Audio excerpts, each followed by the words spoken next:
જે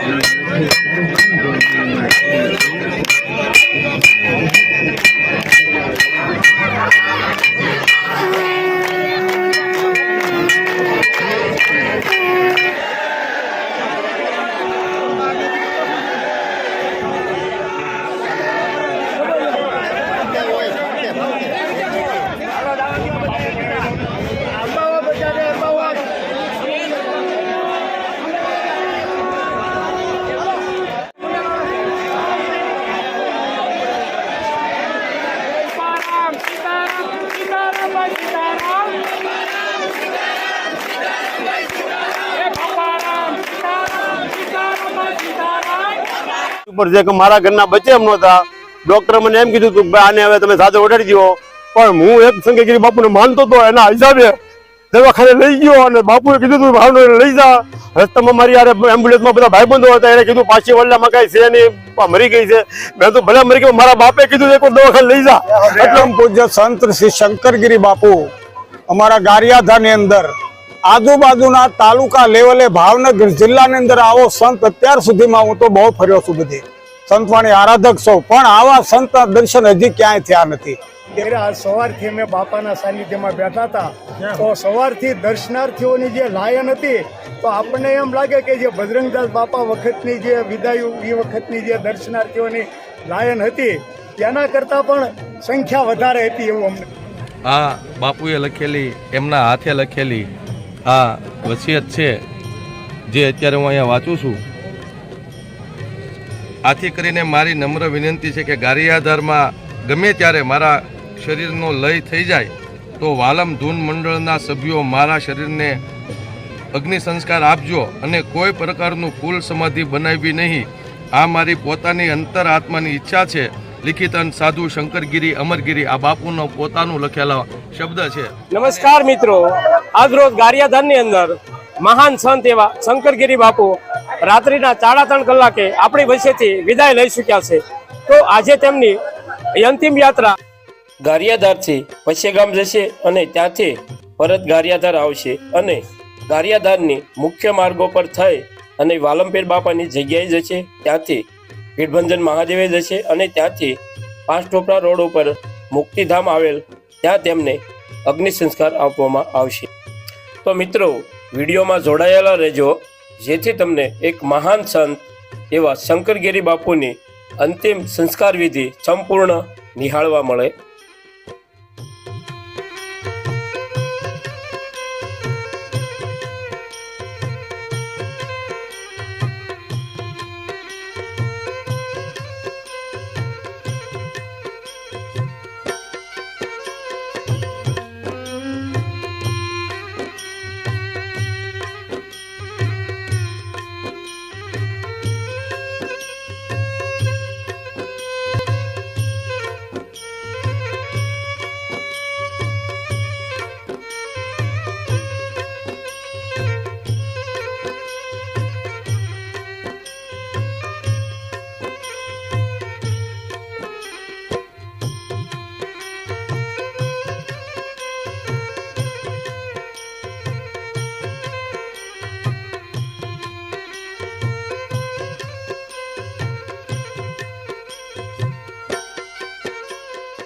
પરમ પૂજ્ય સંત શ્રી શંકરગીરી બાપુ અમારા ગારિયાધારની અંદર આજુબાજુના તાલુકા લેવલે ભાવનગર જિલ્લાની અંદર આવો સંત અત્યાર સુધીમાં હું તો બહુ ફર્યો છું, બધી સંતવાણી આરાધક સૌ, પણ આવા સંતના દર્શન હજી ક્યાંય થયા નથી.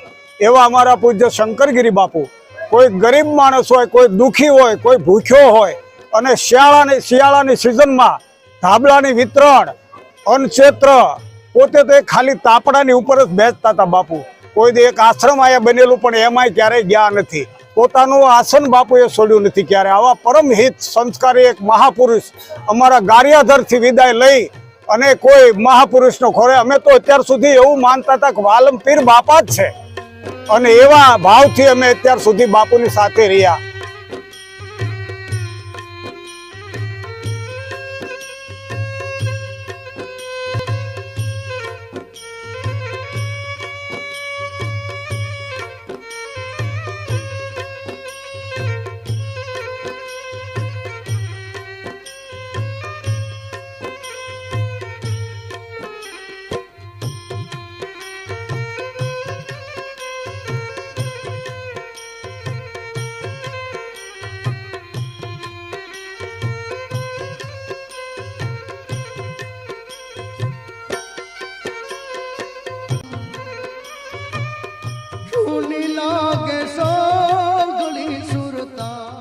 મિત્રો, પરમ પૂજ્ય સંત શ્રી શંકરગીરી બાપુની અંતિમ યાત્રા બસ થોડી જ વારમાં અહીંથી પસાર થવાની છે.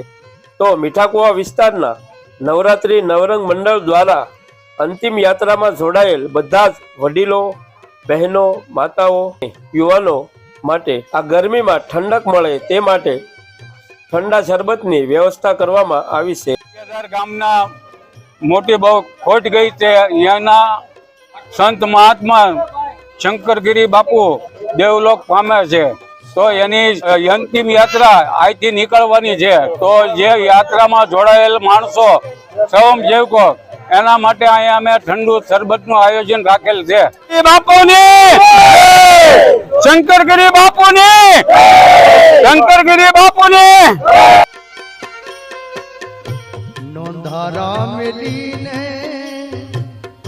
બાપા સિધાવ્યા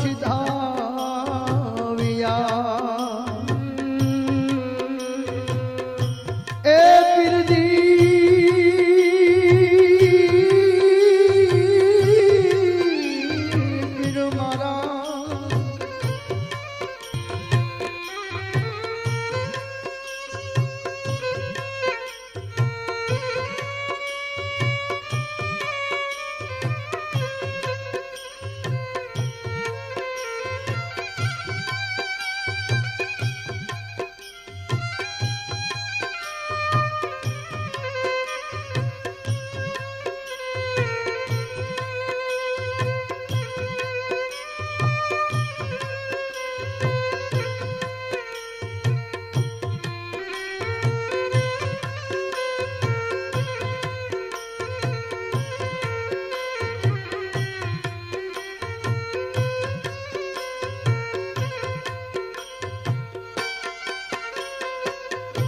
નોંધારા મેલીને બાપા સિધાવ્યા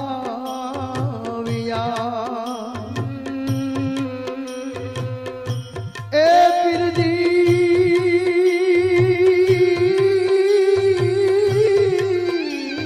પીર મારા નોંધારા મેલીને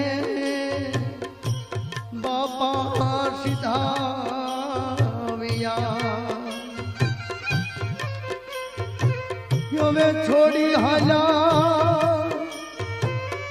છોડી હાલા બાપા મજધાર રે પીરજી મારા રે છોડી હાલા બાપા મજધાર રે હો બાપા વહ વિદાય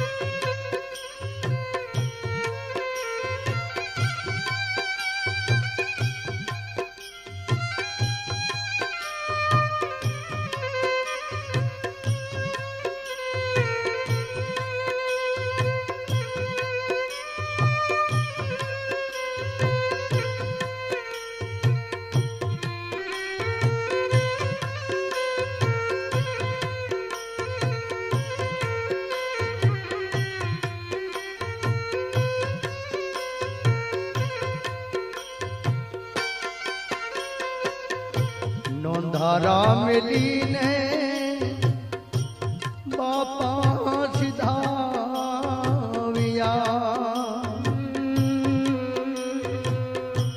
એ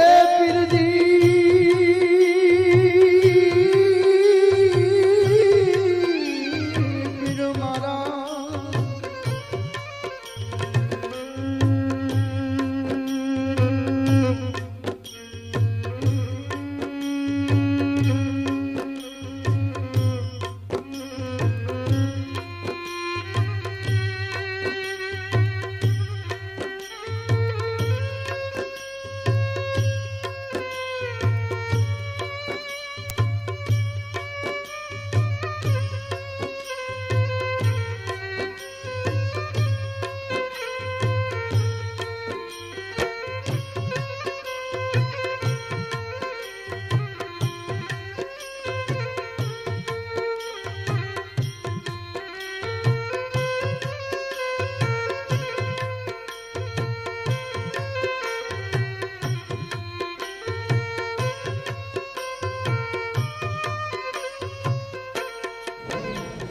ગારિયાધારની અંદર 37 વર્ષથી વાલમ ધૂન મંડળ ચાલે છે અને બાપુને ધૂન મંડળ પ્રત્યે ખૂબ જ ભાવ આદર પ્રેમ હતો. ગમે ત્યારે કોઈ પણ માર્ગદર્શન દેવું હોય કે ગમે તે કાંઈ હોય તો બાપુ પાસે અમે જાતા એટલે બાપુ અમને પ્રેરણા આપતા, બાપુ અમને માર્ગદર્શન આપતા કે તમારે આ રીતનું કરવાનું, આવી રીતનું કરવાનું. અને બાપુની દયાથી આ ધૂન મંડળ જ્યાં સુધી ગામમાં હોય કે બહાર ગામમાં હોય ગમે ત્યાં અમે જઈએ પણ બાપુ અમારી માર્ગદર્શન આપી અને અમને પ્રેરણા આપી અને બાપુ એક વસિયત પણ લખતા ગયા છે કે મારો દેહ. હા બોલ. આ બાપુએ લખેલી, એમના હાથે લખેલી આ વસિયત છે જે અત્યારે હું અહીંયા વાંચું છું. આથી કરીને મારી નમ્ર વિનંતી છે કે ગારિયાધારમાં ગમે ત્યારે મારા શરીરનો લય થઈ જાય તો વાલમ ધૂન મંડળના સભ્યો મારા શરીરને અગ્નિ સંસ્કાર આપજો અને કોઈ પ્રકારનું ફૂલ સમાધિ બનાવવી નહીં. આ મારી પોતાની અંતર આત્માની ઈચ્છા છે. લિખિતન સાધુ શંકરગીરી અમરગીરી આ બાપુનો પોતાનું લખેલો શબ્દ છે. અને અમારું ગારિયાધાર વાલમ સત્સંગ મંડળ એટલું ભાગશાળી છે કે છેલ્લે અમારી ઉપર બાપુએ આ કૃપા વરસાવી અને આ મોકો અમારા ગારિયાધાર વાલમ સત્સંગ મંડળને આપ્યો છે. બોલો શંકરગીરી.